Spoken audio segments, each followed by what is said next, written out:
Hello friends बरायबाय बड' जब info YouTube चेनेलाव आसा खालामो गासैबो नोंथांमोना मोजाङै दङ। दा बे समाव गोबां अखा हागासिनो दङ, नोंथांमोना बैकग्राउन्ड साउन्डखौ इगनोर खालाम। बिनि गेजेराव गुड निउस फैदों, एग्जाम डेट ओंखारबाय, बेनो जाबाय BTc साख्रि।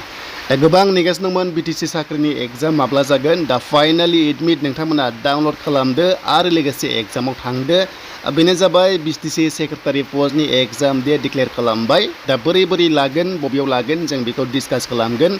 अफिसियेल वेबसाइटआव जों थांगोन। बिनि सिगां जाय नोंथांमोना चेनेलाव गोदानै फैदों साबस्क्राइब खालामना ला, जेब्लायबो लेटेस्ट साख्रिनि आपडेट नोंथांमोना बर' रावजों मोननो हागोन।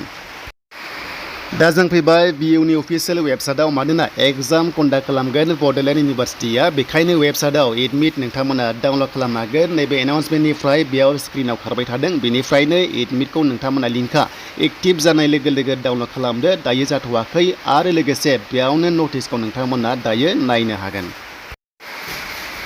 दा बे जाबाय official notice, written test conduct committee होनना बुंदों। बेनो जाबाय BUआ एग्जामखौ कन्डाक्ट खालामगोन नोंथांमोननि जायखिजाया BTcनि एग्जामखौ। बेयाव माखासे नटिस नाम्बार दङ, नोंथांमोना बाइट नाम्बार मोनदों, बेखौ दोनथ'नानै डाइरेक्ट जों सावरायबा नुयो जे BTc सेक्रेटारि पस्टनि आनजादा जासिगोन, बेनो जाबाय 25 मेआव। स' 25 मेआव एग्जाम कन्डाक्ट खालामगोन, BTcआवनो खालामगोन आरो लोगोसे एग्जाम सेन्टारा एडमिटआव गासैबो डिटेल्स थागोन एबा डिस्ट्रिक्ट वाइज एग्जाम जागोन। देन बेनिफ्राय एडमिट डाउनलड खालामनाय लिंकआ एक्टिभ जाजेनगोन, बेनो जाबाय 13 मे। बेनिफ्राय 20 मेआ लास्ट, बेनि उनावहाय नोंथांमोना लिंकआ रिमुभ जायोबा मोननाय नङा। बेखायनो 13 जानाय लोगो लोगो एडमिटखौ बयबो डाउनलड खालामदो बड'लेण्ड इउनिभारसिटिनि अफिसियेल वेबसाइटनिफ्राय।